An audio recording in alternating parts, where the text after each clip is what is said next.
good evening, good afternoon, or even good morning if you're in a place that's the morning. For example, in America or in South America as well. So, welcome. Thank you very much for joining me in this very exciting football live class. We're going to talk all about football, all about the World Cup. We're going to learn some vocabulary. We're going to learn all kinds of different things. So if you're here, if you're watching, please say hello, say hi, tell me your name, tell me where you're from, and I'll get to know you. You can leave me a message, and I'll try and respond. So yes, we are going today to talk all about the World Cup. So we're going to learn 5 different World Cup related phrases so that you have really good vocabulary if you want to talk about football. Now, football is one of my favorite topics, one of the things that I think about most in the world. So when I was writing this live class, I was like, which vocabulary should I choose? And I'm very excited to share the ones that I've chosen with you guys. Welcome to, I'm afraid I can't read your name, but welcome. You said, hi, Francis. Hi, hello. Thank you for joining. Ramelia is here. Hello, Ramelia. Nice to see you. Thank you for joining us again. Ramelia, I think you've now been to every one of my live classes. So you're so far an ever-present. Ever-present means you attend everything. So thank you very much. Thank you for your support, Ramelia. Vitali. Okay. You can tell me if I'm saying that right. Vitali. Vitalie? Vitali is what I've heard. Where are you from, Vitali? Tell us a little bit about you. I know that Ramelia, if I remember right, is from Romania. From Bucharest or from somewhere else? I think Bucharest is the only Romanian city that I know, which is kind of bad. Well, I say that's bad, but whenever I say to people I'm from England, they always say, oh, I love London, and I'm not from London. So I get very annoyed when they say that. Ramelia says, Bucharest. Okay, very good. Good. Okay. What are the other famous Romanian cities, Ramelia? You can remind me. I probably know some of them from football, but I can't think of any right now. Yes, you're right, Ramelia. Yes, I'm from Manchester. That's exactly right. Ramelia says, football is not exactly my cup of tea, but I appreciate your effort and the quality of your lessons. Oh, well, thank you very much. I'm sorry that it's not your cup of tea, but hopefully you'll be able to learn something. We'll be able to, yes, Transylvania, yes. But that's an area, right? That's not a city, if I remember correctly. Famous as like the scariest place in Romania, the place with the most vampires. But yeah, it's an area, right? It's a region of Romania, not a city. But you can correct me if I'm wrong, because you definitely know more about it than I do. So let's start going through, guys. And of course, if you have any questions as we go through this live class, please feel free to ask, and I'll do my best to answer. I can't promise that I'll know the answer, but I'll do my best. If it's something I know, I'll try and help. So, our plan for today, we're going to say hello. We're already doing that. We're going to talk about the 5 different pieces of World Cup vocabulary. And I've got some questions for you guys. I've got some challenges for you to have a try at. And then we can also have a question and answer session. So if you have any questions about like English or about, the world, about me, about IELTS, about any exams you want to take, English grammar, whatever it is, you can ask a little bit later. And remember that we do have our vocabulary course available. I know Ramelia has taken this one. Thank you for your support, Ramelia. This is our Advanced English Vocabulary course, and it has a great high-level vocabulary, about 50 different topics. And that's things like advertising, architecture, things like business, economy, environment, and many other areas as well. So it's a really good way to kind of go to the next level of English vocabulary. And you can go with the link down here, and you'll be able to get a big discount if you use the code December 2022. Now, if you're watching this later on replay, then it's past December, if it's January or February, then don't use December. You should use the month and the year of when you are. So if you're watching this in January 2023, use the code January 2023, and it should all be in capital letters, okay? And by the way, this is available on Udemy, and you can find the details down here. Okay, so we're going to get started with a very general first question. So this one doesn't have a right or a wrong answer. This is just an open question for you guys. So we're down to, as I'm doing this live class, we're down to the quarterfinals. So there are only 8 teams left in the World Cup. And right now, England is one of those teams. But my question, which team or which country do you want to win the World Cup? You could choose, let's see who's left. We have Brazil, we have Argentina, the Netherlands, Morocco, Portugal, France, and 2 others as well. England, yes, England, of course, and one more, I think. I can't think who. Oh, Croatia. Croatia is the other one. Croatia are going to play Brazil, so good luck to Croatia. So, which team would you like to win? You can tell me, or if you prefer another team to win, then you can tell me that as well. So, let's catch up. Adele is here. Hello, Adele. Nice to see you. Adele says, football is the most famous sport all over the world. Yes. It's not always the most popular sport in every country, right? It's not the most popular sport in America, for example, or in India, or even in China. But it's, I think overall, over the whole world, you're right, Adele, that it's the most famous. Okay. Ramelia says, I have all of your courses, the most comprehensive and straightforward course I've ever taken. Very good. I'm glad you found it useful.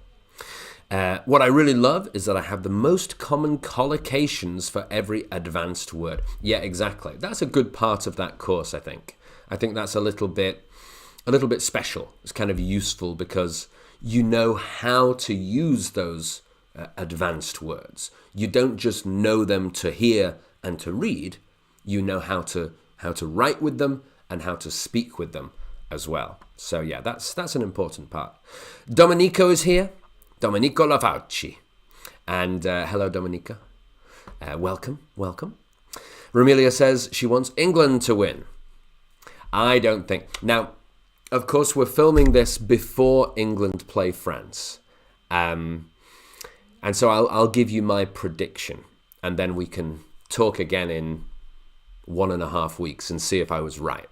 But I think England are going to lose to France. That's my feeling. I would love us to win, but I think France are too good. But I think the team that's going to win the World Cup is going to be Brazil. That's my prediction. Vitaly says, may the best one win. Well, yeah. Yeah, I suppose. Let's just hope the best one is England. And Adele says Brazil. So do you want Brazil to win, or do you think Brazil will win? Yeah, they are kind of the king of football, it's true. I wish England were the king of football, but we're not. We kind of invented football, but then everybody else became better than us. Speaking of Romania, I remember when I was about 11. Yes, I was 11. It was in the 1998 World Cup. And England played Romania, and we lost. Romania beat us 2-1. And 11-year-old me was very sad. I think I cried. I cried, or I got very angry and shouted at everyone. I didn't know how to deal with my big emotions. So yes, that's my memory of World Cups against Romania. So let's take a look at the first question. So here we go. Which of the following means the team who are weaker and expected to lose in the game? So if we have a game with two teams, this could be about football, or it could be about something else.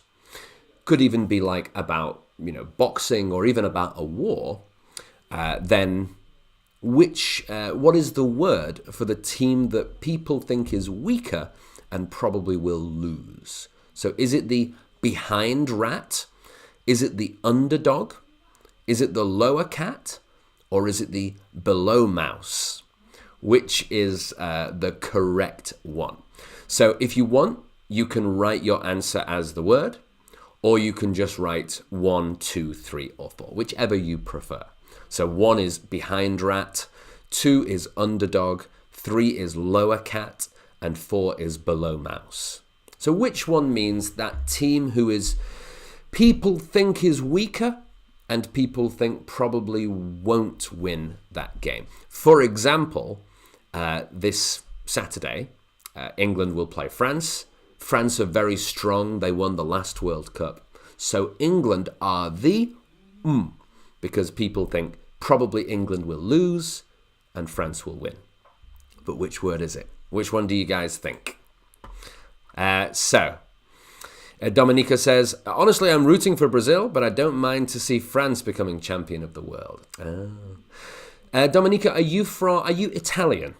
Your name seems quite Italian to me. We have a second Romanian. Hello, Ramika. Simon. Welcome. We've got 2 Romanians now. So, welcome. Thank you for joining us. Yes, Domenico is from Italy. Aha. And it's bad luck that Italy are not in the World Cup this time. Although you did win the European Championships only 1.5 years ago, right? And you beat England in the final, which we were very sad about. We were pretty devastated. Now, let's take a look at some answers. So Vitaly says underdog. Romelia also says underdog. Okay. Domenico's having fun. Saying, yeah! Yeah, very good. Congratulations. Against England, that's right. If anyone doesn't know, it was the final score in the game, in the final of the European Championships, was England won, Italy won. And it was quite a good game. To be honest, Italy deserved to win because England didn't play very well. But then it was a draw at the end, and then it went to penalty shootout, and Italy won. So there we go. Adele says, it's my wish and my prediction. Aha, so you're definitely in the Brazil camp. Okay. So let's take a look at what the correct answer is here. So which one is the correct one? It's underdog. So very good. Very good to, I think it was Vitaly and to Romelia. You guys got it right. So the word underdog, and we've got an example. England will be the underdogs and France the favourites when they play their quarter final. So the word favourite there is the opposite of underdog. It doesn't mean here that everyone wants them to win. Maybe everybody does want France to beat England, I don't know. But it doesn't mean I really, really like France. In this context, in this situation, it means they have the best chance of winning. Or people think they probably will win. So those two words are the opposite, underdog and favourite. And if you think that let's say, for example, that Brazil play against, I don't know, like my football team of people who are not professional footballers, who are not very good. So we think like 99% Brazil will win. Then we can call Brazil the overwhelming favourites. The overwhelming favourites. Okay? So an extra bit of vocabulary. Now, a question for you guys. So we know that in this one game I keep talking about, because it's all I can think about, England against France, we know England will be the underdog and France will be the favourite. But which other pairs of teams do you think could be the underdog and the favourite? So, what do you think? Which countries or maybe which teams, if they played against each other, would be the underdog and which one would be the favourite? See if you can write me a comment about that. And as you're thinking about that, we're going to move on to question 2. So this one is about the phrase dark horses, which is something that you'll hear a lot in sports. So we use it a lot for the World Cup, but it's also used for different parts of football and different sports as well. When there is going to be a winner in the end, we use it in that situation. So, what's the meaning? Is it number 1, the lesser known team that could be surprisingly successful? Is it the team that have the fastest runners, like they're the quickest at running? Is it the team that have the most violent, the most aggressive players, like their attitude is very dark? Or is it the team with the darkest colour shirts, so the clothes that they wear are very dark? What do you guys think? What is the actual meaning of dark horses? So you can write 1, 2, 3, or 4, or you can write out what you think the answer could be.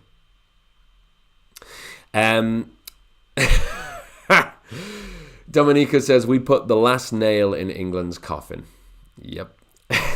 I don't like this live class anymore. I don't want to keep talking about England losing to Italy.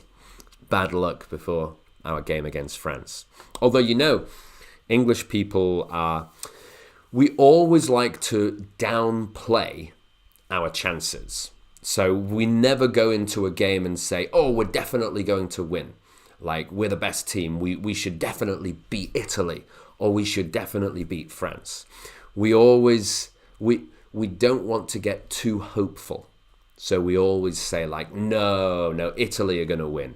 No, France are so strong, they're going to win. Even though we might think, we have a chance. We kind of have a chance. We would always downplay our expectations so that we don't get disappointed. And there's a great phrase which we use in English, which is, it's the hope that kills you. It's the hope that kills you. And that means we don't want to get too hopeful, because if we really get excited and hopeful that something good will happen, and then it doesn't happen, we'll be so disappointed that it'll break our hearts. So it's the hope that kills you. Dominica says, by the way, I wouldn't underestimate Portugal. Yeah, Portugal looked very good. They looked very good yesterday. I saw the highlights of their game against Switzerland, and they won very well. Vitali says the odds-on favourite. Yes, that's good. It's not as strong as overwhelming favourites. So it would go like this. It would go like, favourites means probably they will win. Odds-on favourite is stronger, so we're pretty sure they'll win.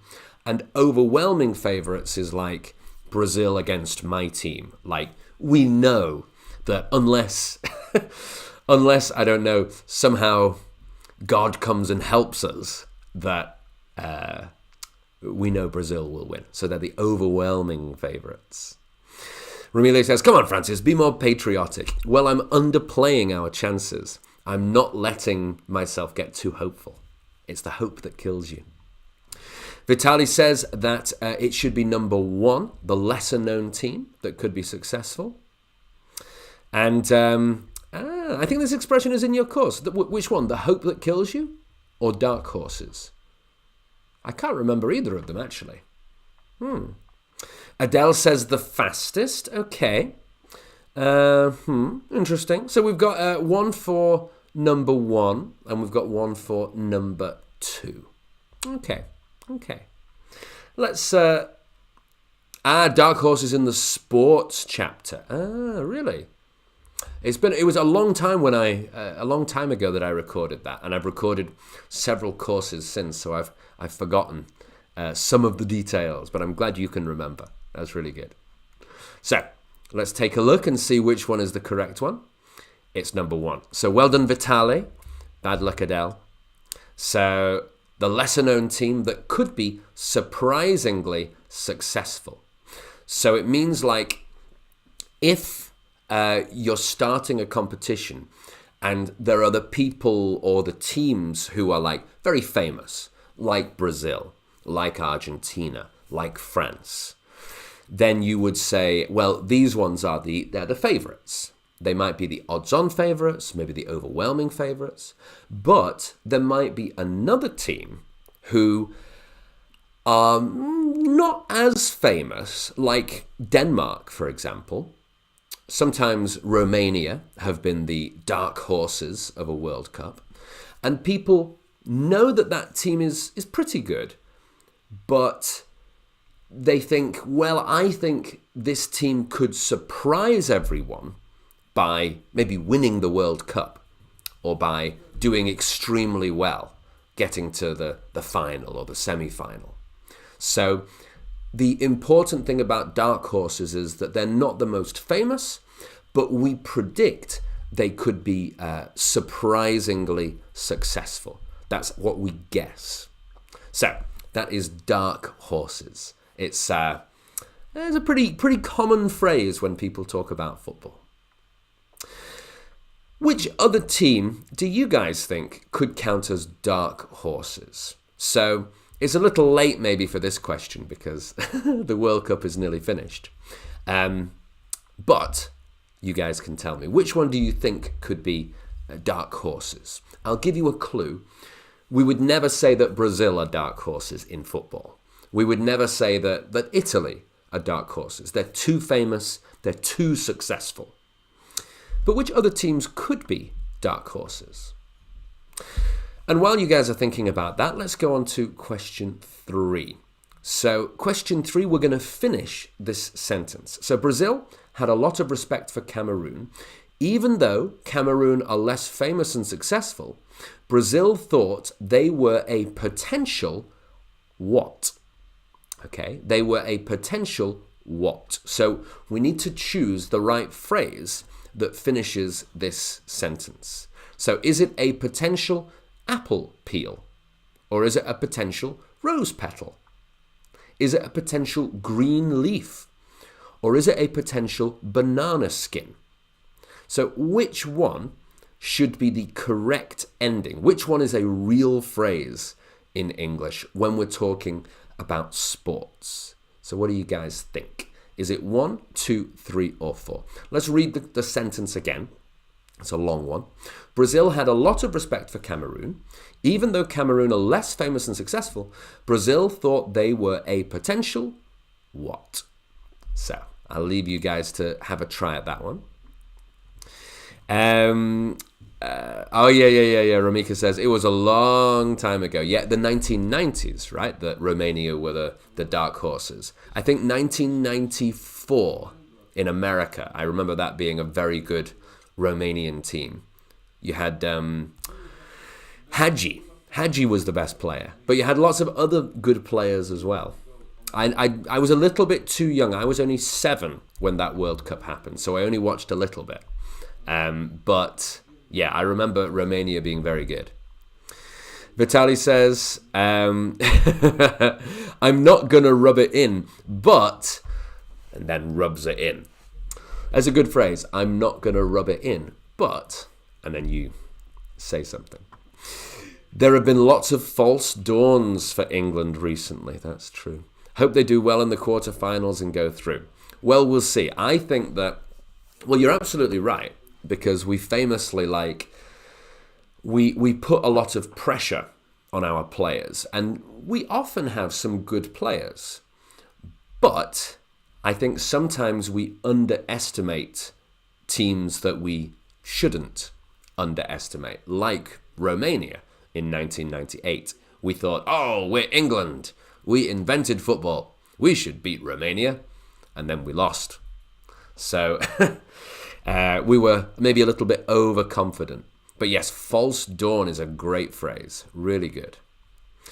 And Vitaly says Morocco. Yes, I think right now, as we're in the quarterfinals of the World Cup, the team, probably the only two teams that you could call dark horses now would be Morocco and maybe Croatia. Although Croatia have been pretty good in the last few years. So, those are the two that I think we could maybe say were dark horses. So, yeah, Hadji was the player. A very good player. Now, Vitaly guesses number 4 of banana skin. Okay. Ramelia says, how do you know Hadji? I'm impressed. You're so young and Hadji is old. Yeah, but I became interested in football in the middle of the 1990s, and he was still playing in the middle of the 1990s, right? He was one of the best players in the 94 World Cup. I don't think he played in 1998. I don't remember him playing against England anyway. But anyway, he was one of the most famous players in the world. So it's not just Romanians who know Hadji. Adele says, can we consider Morocco the dark horses in the Football World Cup? Yes, I think that's a good shout. That's probably the best fit for the teams who are left as dark horses. Dominica says, we are coetaneous, as I was about 7 or 8 years old when I was watching USA 94. Aha. What year were you born, Domenico? Are you 87? I'm an 87. I'm February 1987, which means I'm 35 years old. Which means for a football, for a football player, I would be at the end of my career. But hopefully, as an English teacher, I'm not at the end of my career. I hope. If I am, then that's very bad news. Dominica says, I remember Romania came up against Italy, but we won 2-1 against them. Aha, very good. Was that in 1994? Because I know Italy got to the final in 94. Almost won, but lost on penalties to Brazil.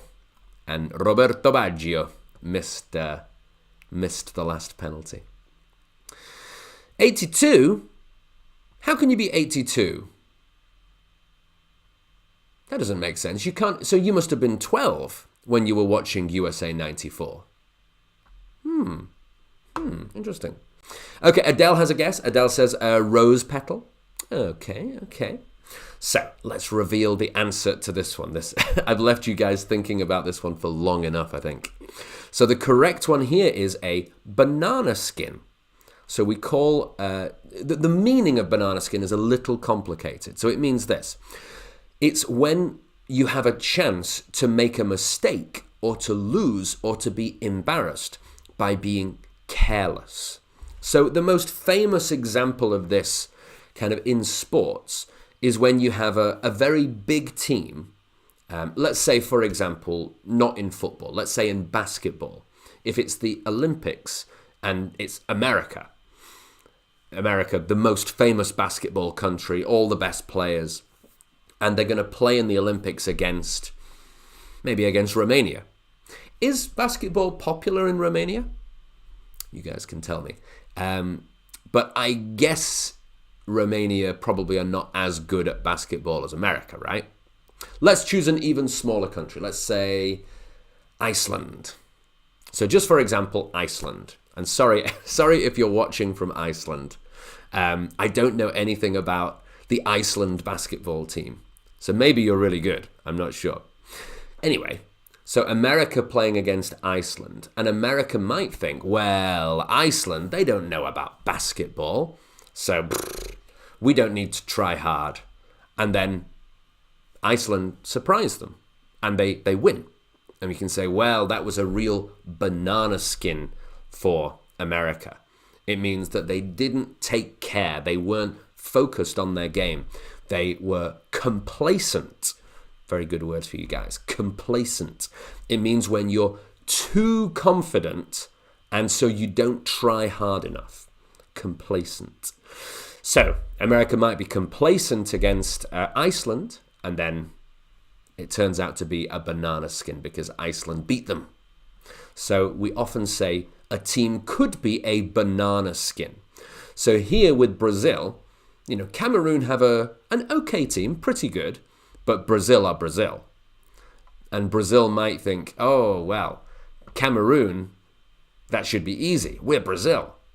So if they do that and they lose, that would be a banana skin.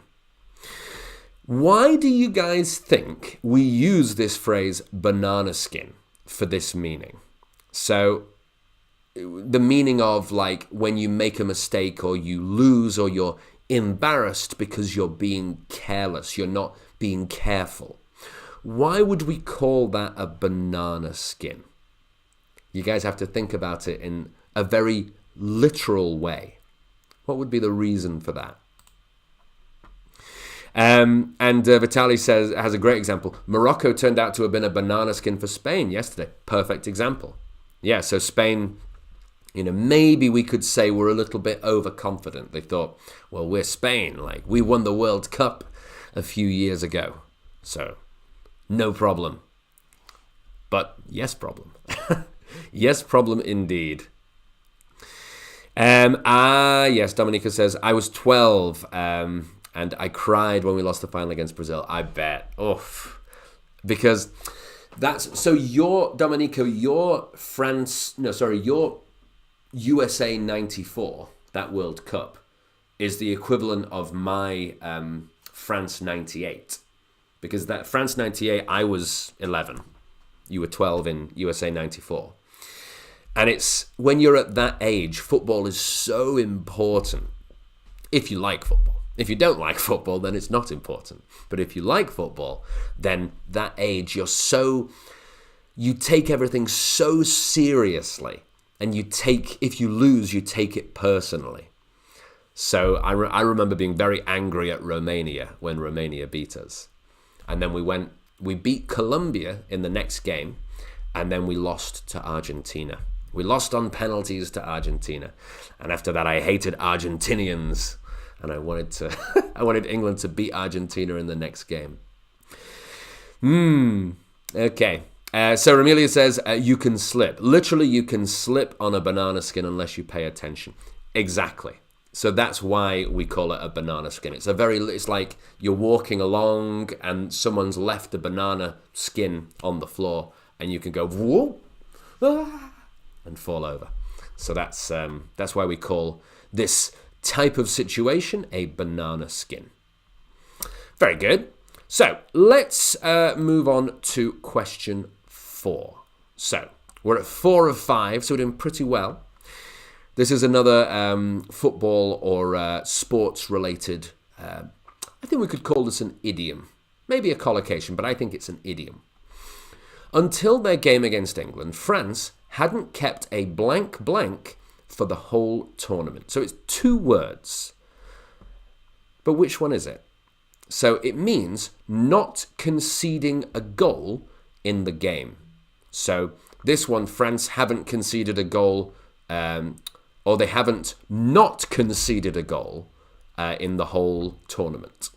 So is it a dry towel? Is it a clean sheet? Is it a white shirt? Or is it a snowy field? So the literal meaning of you don't concede a goal. The other team doesn't score a goal against you. So the other team has 0 goals. So, which one is the correct one? Is it dry towel, clean sheet, white shirt, or snowy field? Which one do you guys think? And let's see. So we have got, Vitaly says a blank sheet. Hold on, we don't have blank sheet. That's not one of the phrases.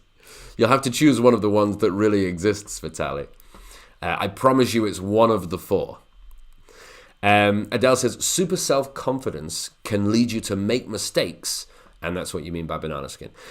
Yes, well, that's the meaning of how we use it as an idiom.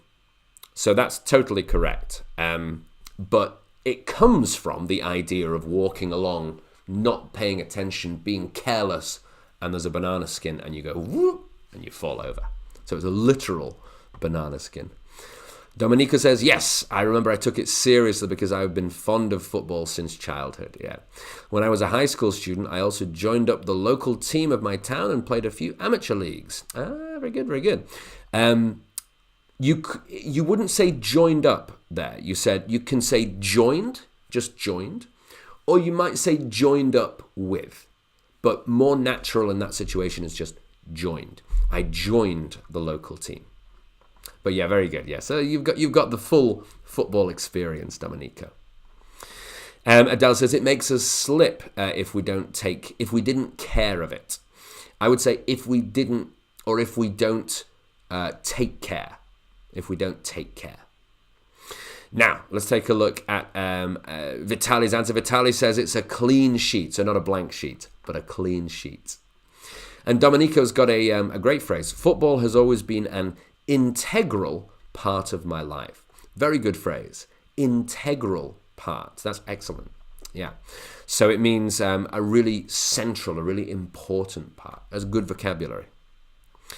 Ramika says, now, I feel a little bit embarrassed. I don't know, should your name be Romika, or like maybe the C is a ch sound, like Romicha, or something like that. How can you advise me what's the best way to pronounce your name?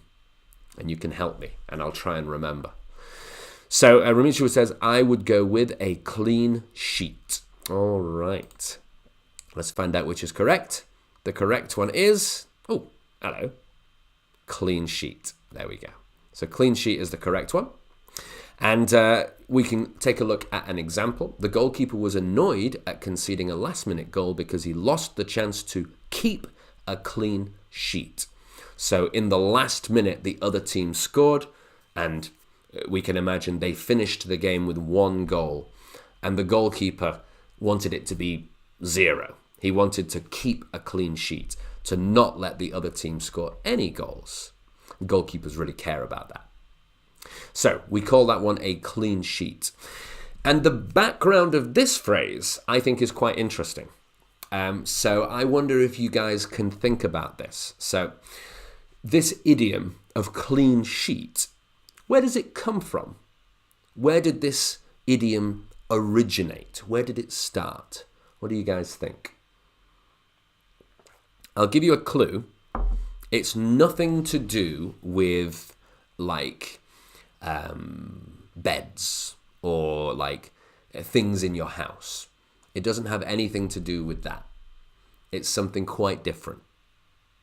So when would there be a clean sheet? And who would have that clean sheet?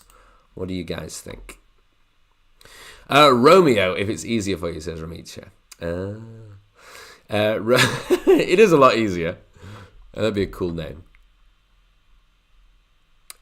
So let's see. So you guys, Ramelia is trying to help me. The last letter, IA is last letter is a schwa sound. So it's Ramika or Ramitsa, Okay.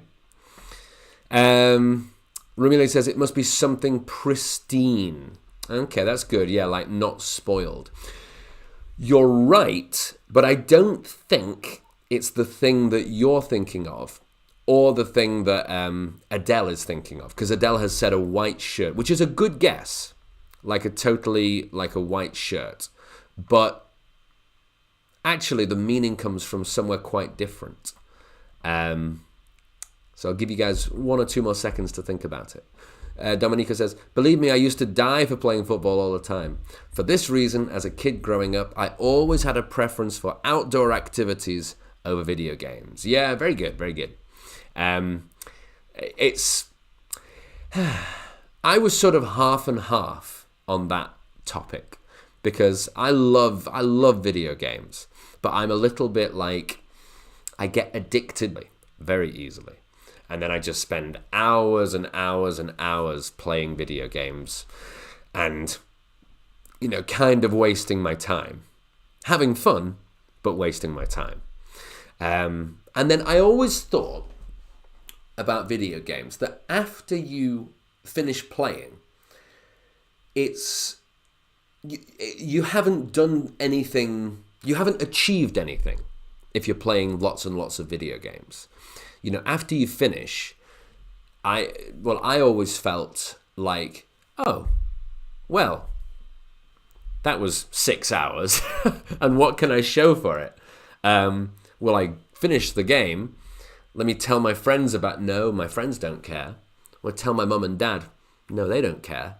So it's like it's a fun way to pass the time, video games, but it's kind of a waste of time, isn't it?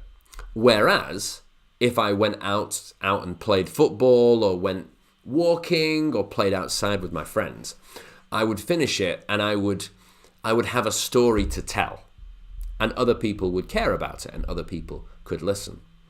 So yeah, that's why I really like video games, but that's my reservation about them. That's you could say my doubt about them. Okay, very good, very good. Now, Dominica says, gauging. You mean gaming, right? Yeah, yeah. No, I was gauging. What is that? Has never tickled my fancy. Very good pronunciation. Very good vocabulary. Okay, so Ramika. I'm going to go with Ramika or Ramicha. I'm still not sure. I'm going to check after the class. This is hard. This is why it's always good to have people who can come and speak on the microphone. But I don't think YouTube has that function. Anyway, never mind. So the background of that phrase of clean sheet actually comes from writing. So it's a clean sheet of paper. And what used to happen in many years ago is that people who were writing the reports of football matches, the sports reporters, they would write to keep a track of the goals. They would have 2 sides of their piece of paper, and they would write the goals. Let's say the goals for Brazil on this side and the goals for England on this side. So if Brazil got 4 goals, there would be 1, write the details, 2, 3, 4, and England got 0. They got no goals. Then it would be a clean sheet. It would be a piece of paper with nothing written on it, which sounds about right for England against Brazil. So that's where clean sheet comes from. Right, guys, last question of today's live class. Take a look at this. So this is where the people stand, or where the players will kind of be playing when they play. It's like a plan. So look at the photo. What is the name of this sheet that shows which position the players will play? So what is this one called? What's the correct name? Is it formation? Is it organization? Is it structure? Or is it layout? Now, of course, all 4 of those words are real words in English. None of those are fake words that I made up. But which one of them do you think is the one that is used in football?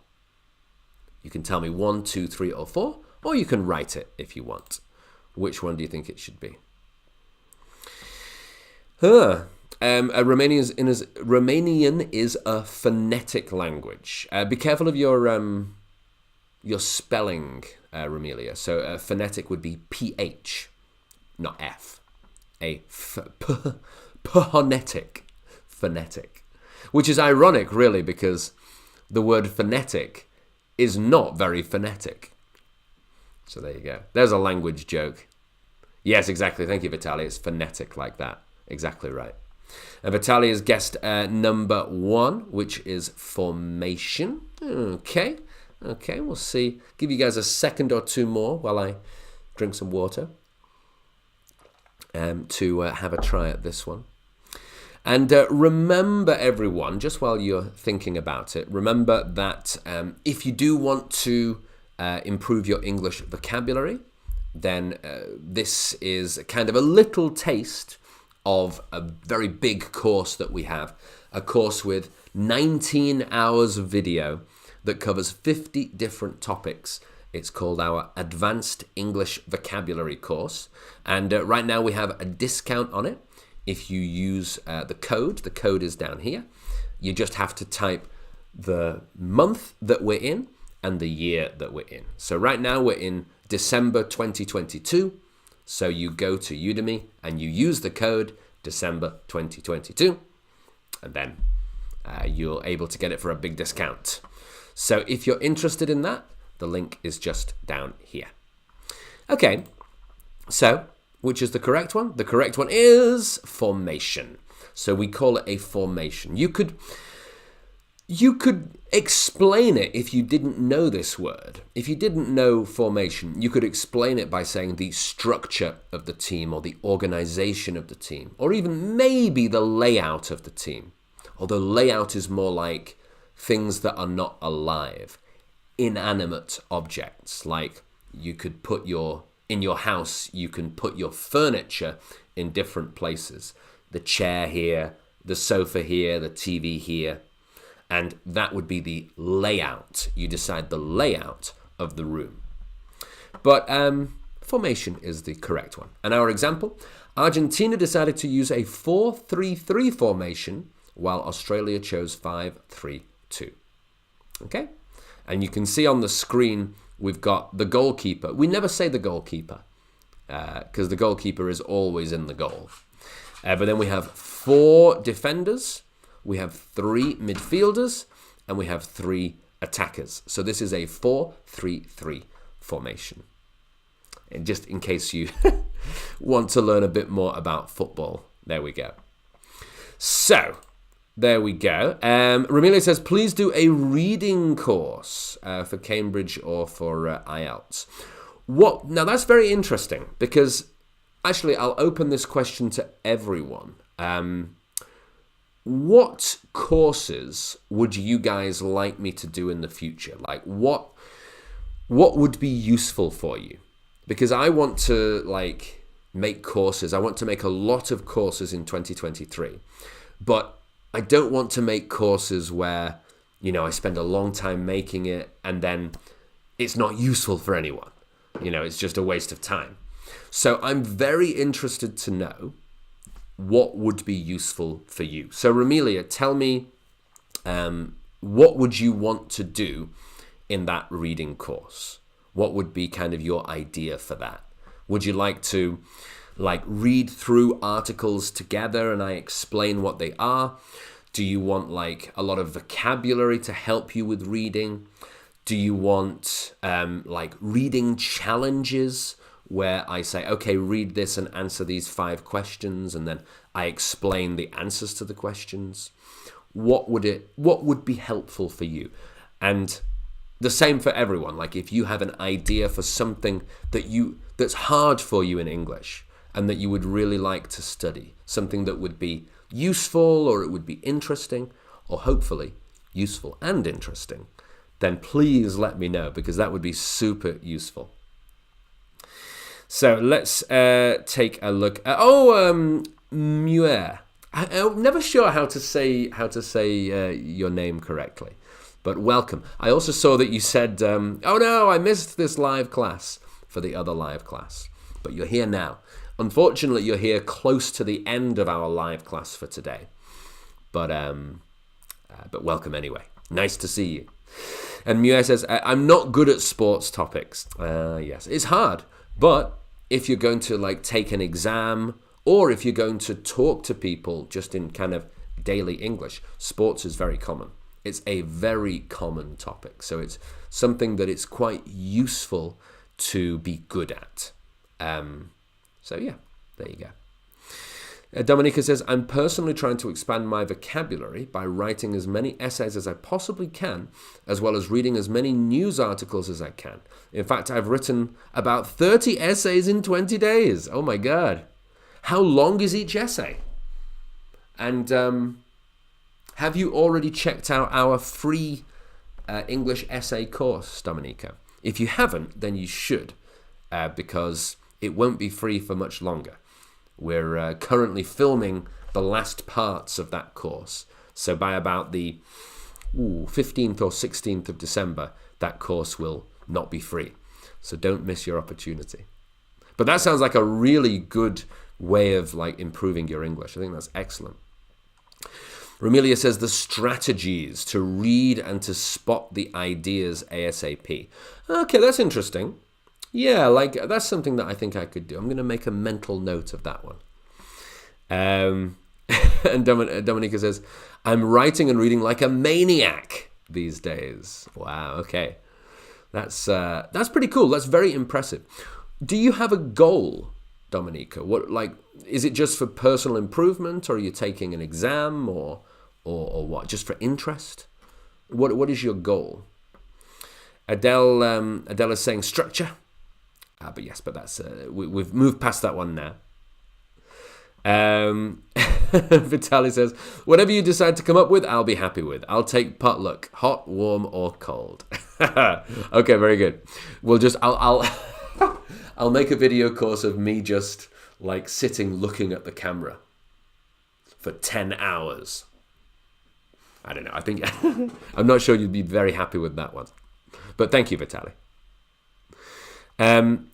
Emio says, how to start speaking faster.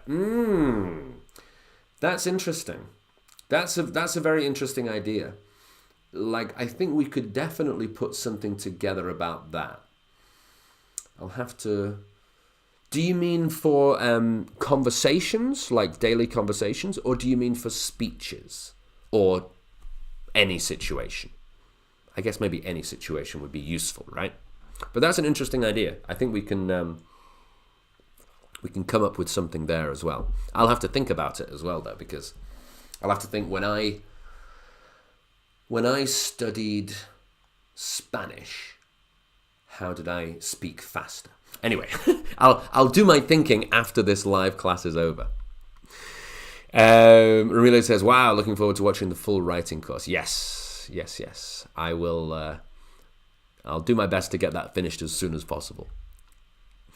Ramita says, business communication for employees. Aha, very good. Now, I have a follow-up question to that, because that's a great suggestion. Business communication, writing or speaking, or both? But if you had to choose, which one would be more urgent, would be more useful?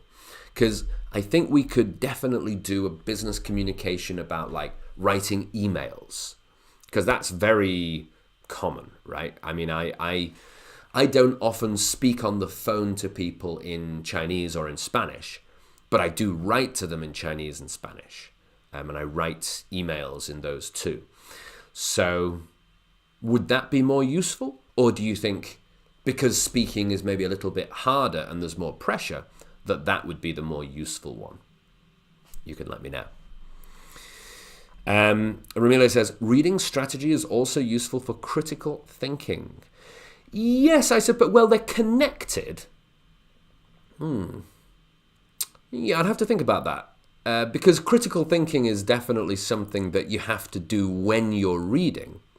But I don't know if, you're reading for an exam purpose, if there's a lot of critical thinking. Because if you're reading like for the IELTS test or for the TOEFL test, most of them, you would just be trying to find the answers. You wouldn't be questioning in a deeper way, are these answers true? Are they reliable? So I think in that situation, they'd be a little bit different. But, that's interesting to think about. Mu. Mu, am I saying that right? Mu. So you can tell me if mu is right, then I'm gonna try and remember it. Okay. So Romelia says, I want to take the exam, but just to prove myself that I have the level. That's very good. Actually, for anyone who is thinking about like how to like be motivated to improve your English, then taking an exam, I think, is a very good idea. It could be IELTS, it could be TOEFL, it could be like, I know Romelia is thinking about the C1 exam, but giving yourself like a deadline and some pressure when you have to perform, that can motivate you. So something that you could do is say, you say, okay, so today is we're filming on the 7th of December, and you say by the 31st of March, so 3.5 months, I want to take the blah, blah, blah test. And I'm going to try to study a little bit every day. Or if you're like Domenico, a lot every day, and write essays every day. But you give yourself the target, the deadline, so that it's a limited amount of time. And it gives you more pressure because you know that you have to go to the exam. Also, you should book the exam. Don't just say, oh, I think I'll take a test end of March, maybe? You have to actually book it. You have to spend some money. And that way you get the pressure of, I really don't want to waste that money.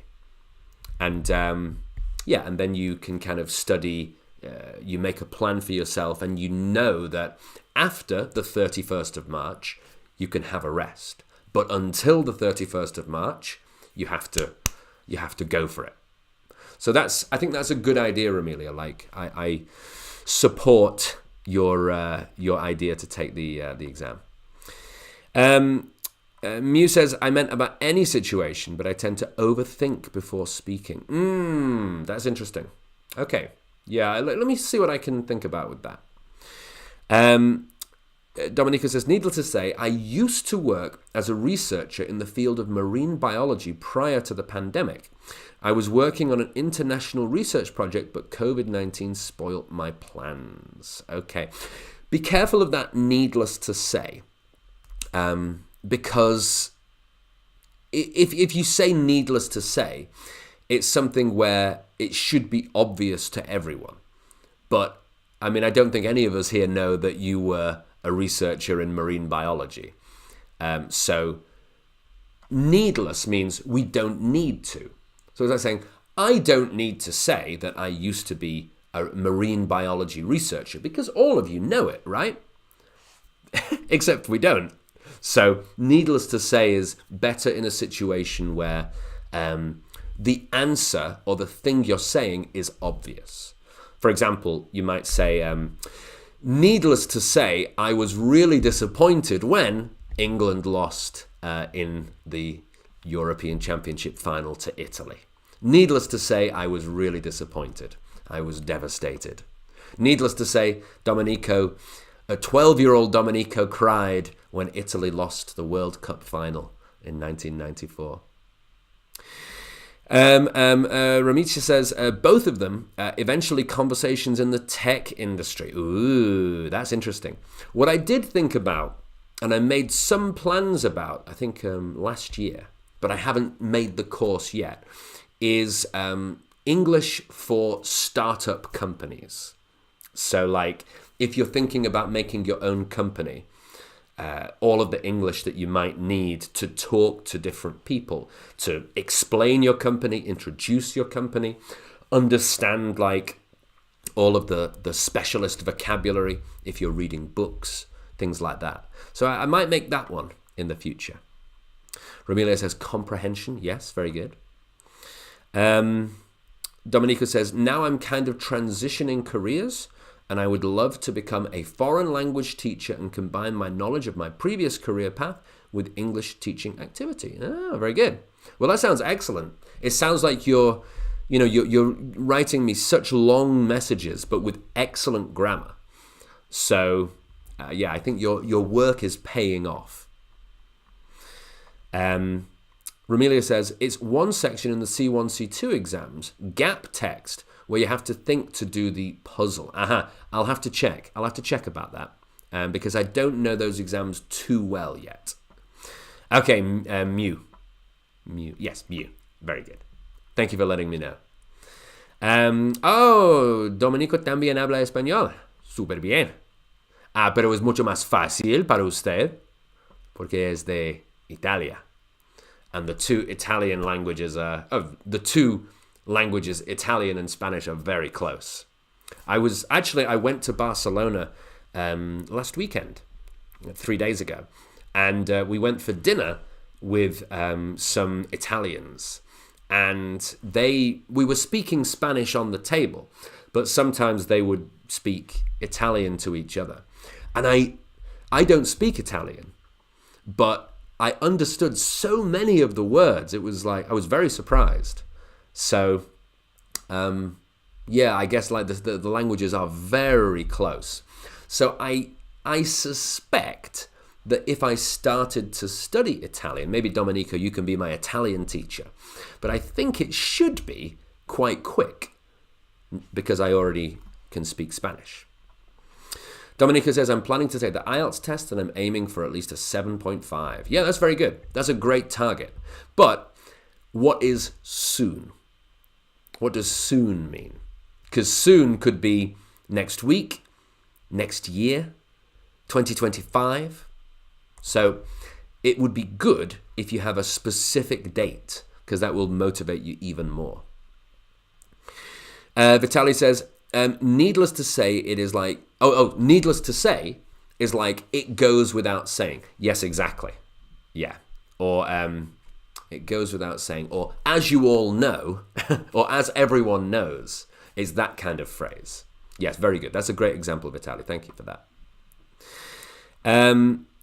And Romelia says, reading and use of English Part 7. Part 7 in the C1 exam. Okay, very good.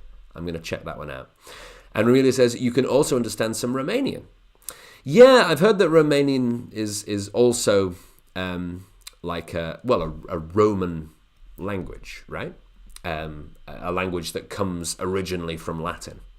But I don't know any Romanian words at this point.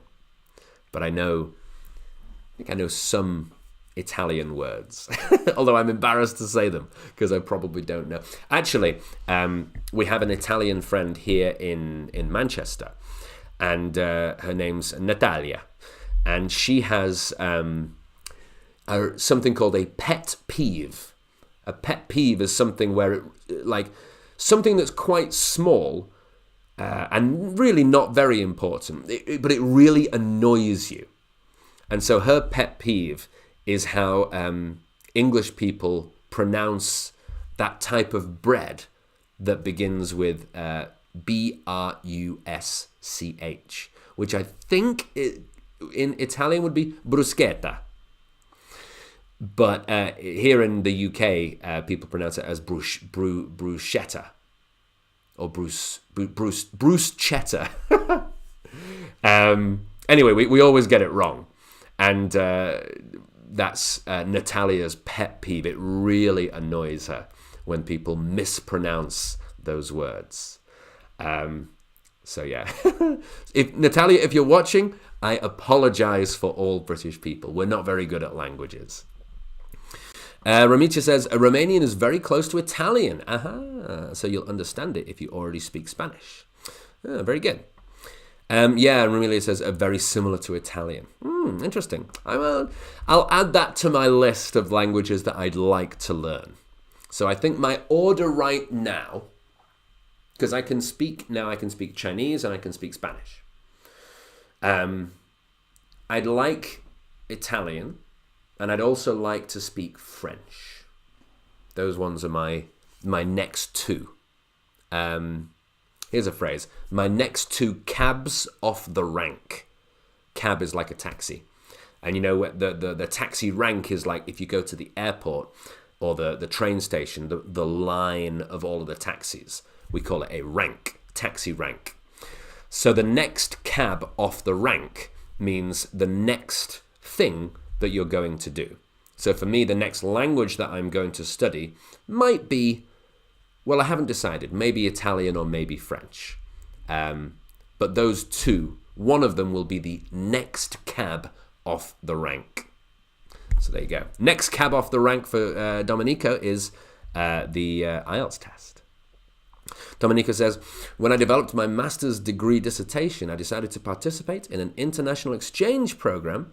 So I ended up working on my dissertation in Mexico. Ay, super bien.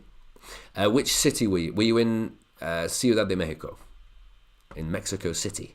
Or were you in somewhere else? I visited Mexico City 3 years ago. Wow. Maybe 2 years ago. Sometime in the past, I visited Mexico. And Mexico City is very cool. It's a very, very cool place. Anyway, guys, just I think we've probably gone on and chatted for long enough. But thank you very much for staying with me and continuing our conversation. Let me just remind you guys one more time, I have to do my sales bit.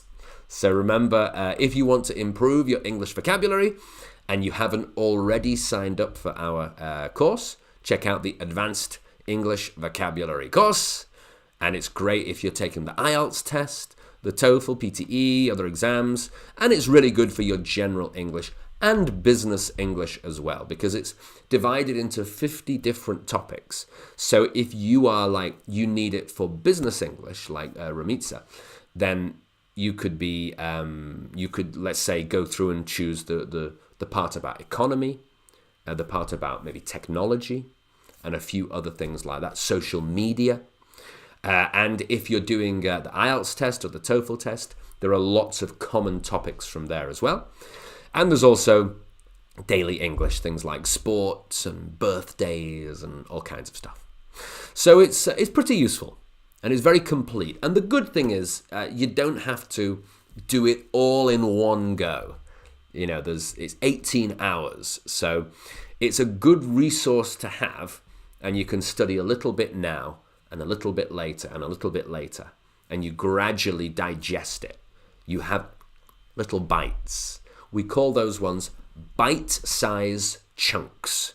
You do it in bite-size chunks for whichever area you think you're interested in or whichever area would be useful for you. And you can follow the link below. And if you're interested in any of our other courses, we've got our IELTS courses, we've got English grammar course.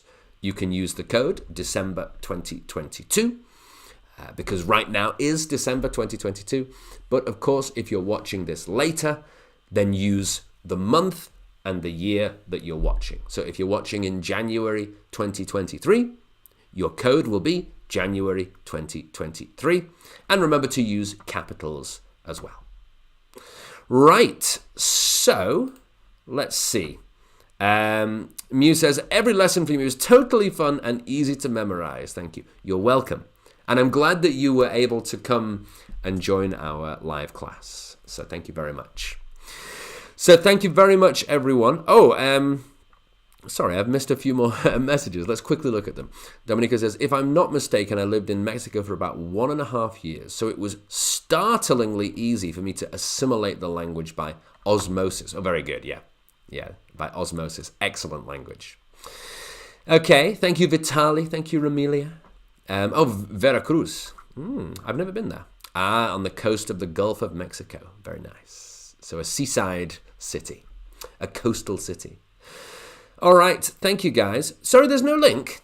Ramika, are you watching in YouTube or are you watching in Facebook?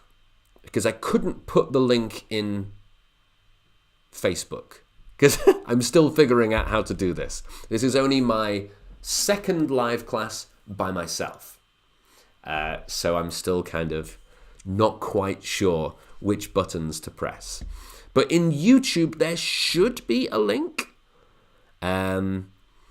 You know what we can do? Let me quickly share that link now. So you guys can just hold on for a second. Just in case the link isn't there for some reason. If it's not there, I'm going to have to figure out what's going on because I'll have no idea. I really thought I put it there. But this is the thing. Another good tip, something that someone else recommended to me that I think is very useful for improving your English is put yourself in pressure situations where you have to speak English well in front of people. So it could be like making videos and releasing them on social media. It could be like going to a Toastmasters kind of event where you learn to make speeches in English. It can be different things like that.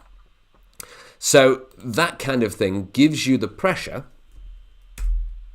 There you go, Ramika. So I've just shared it now. Hopefully you can see in the chat that I've shared the link. But yes, that kind of event like Toastmasters or starting your own channel can really help you to give you the pressure so that you keep improving. Because you have to put yourself outside of your comfort zone, which is not easy to do, but it's very important to do. So that is going to be that for today, everyone. Okay, thank you, Ramika. Thank you for letting me know. I hope you enjoy it. Let me know if you have any questions, of course. So, guys, thank you so much for watching. And we will probably be doing a live class this Friday. I'm not quite sure what time. So, unfortunately, I can't tell you. But keep watching. Remember to like and subscribe as well, because that really helps us. And yes, I will see you all next time. Thank you very much, guys. Good evening, or good morning, or good night. See you guys.